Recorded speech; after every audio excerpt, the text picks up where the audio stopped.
5ই June ইডির ডাক পড়েছিল অভিনেত্রী ঋতুপর্ণা সেনগুপ্তের, কিন্তু বিদেশে থাকার কারণে হাজিরা দিতে পারেননি অভিনেত্রী।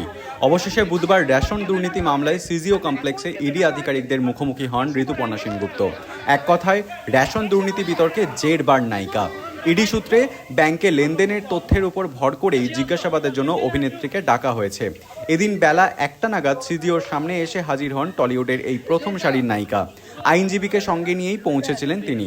রেশন দুর্নীতি মামলায় গ্রেফতার এক অভিযুক্তের সঙ্গে ঋতুপর্ণার আর্থিক লেনদেনের তথ্য হাতে এসেছে তদন্তকারীদের, এমনটাই খবর ইডি সূত্রে। যদিও আনুষ্ঠানিকভাবে এই বিষয়ে মুখ খুলতে নারাজ এনফোর্সমেন্ট ডিরেক্টরেট। জানা যাচ্ছে অভিযুক্তের সঙ্গে প্রায় কোটির অঙ্কে আর্থিক লেনদেন হয়েছে একটি সংস্থার। সেই সংস্থার প্রপাইটার হিসেবে নাম রয়েছে অভিনেত্রীর। উল্লেখ্য, রোজ ভ্যালির আর্থিক নয়ছয়ের মামলায় নাম জড়িয়েছিল টলিউড অভিনেত্রী ঋতুপর্ণা সেনগুপ্তের। 2019 সালে রোজ ভ্যালি মামলায় তাকে তলব করেছিল এনফোর্সমেন্ট ডিরেক্টরেট। তখন ইডির তদন্তকারীদের জিজ্ঞাসাবাদের মুখোমুখি হয়েছিল ঋতুপর্ণা। এবারও তার জিজ্ঞাসাবাদের মুখোমুখি হতে কোনো আপত্তি নেই শুরুতেই জানিয়েছিলেন অভিনেত্রী। তবে সেই সময় আমেরিকায় থাকায় জেরার মুখোমুখি হতে পারেননি।